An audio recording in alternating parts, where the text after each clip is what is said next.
Tere jälle, Süsinik siin. Täna kuulete 13 fakti universumi kohta. Kui meie päike oleks sama suur kui valge verelible, siis Linnutee galaktika oleks umbes sama suur nagu Põhja-Ameerika manner. Kui sõita autoga, mille kiirus on 95 kilomeetrit tunnis, siis kuule jõudmiseks läheks umbes 6 kuud. Võrdluseks Apollo 13 missioon läbis sama vahemaa kõigest 4 päevaga. Läbi aegade on kõigest 7 inimest saanud meteoriidilt tabamuse. Iga kord, kui sa taevasse vaatad, näed sa seal minevikku, sest vahemaad meie ja teiste tähtede vahel on üüratult suured, mistõttu jõuab valgus sealt meieni alles aastaid, tihti isegi tuhandeid hiljem. Üks astronoom uskus, et tema oli esimene inimene, kes jälgis Veenusel asuvaid kanaleid.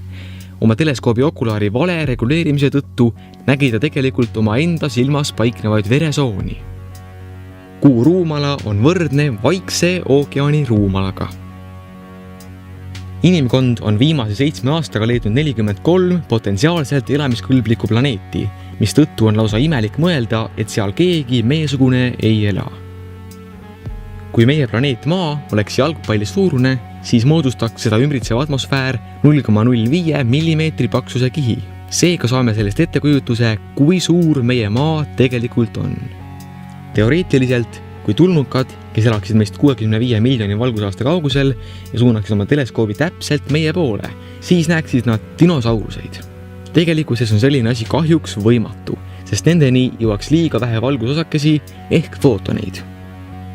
Inimese kehas on umbes 20 korda rohkem rakke kui tähti terves Linnutee galaktikas. Neutrontähed on kõigest 10–15 kilomeetrise läbimõõduga, kuid kaaluvad kuni 30 korda rohkem kui meie päike. Maakeral kulub ühe tiiru ümber oma teele tegemiseks 24 tundi. Ühe tiiru ümber päikese tegemiseks kulub 365 päeva ja meie päikesesüsteemil kulub ühe tiiru ümber Linnutee galaktika tegemiseks 230 miljonit aastat. Kui sa läheksid avakosmosesse, siis sa ei tunneks otseselt külma, kuna kosmoses pole õhumolekule, mis olles vastu su keha, sind maha jahutaksid. Sellegi poolest pole eriti tark mõte minna kosmosesse ilma skafandrita. Suured tänud vaatamast!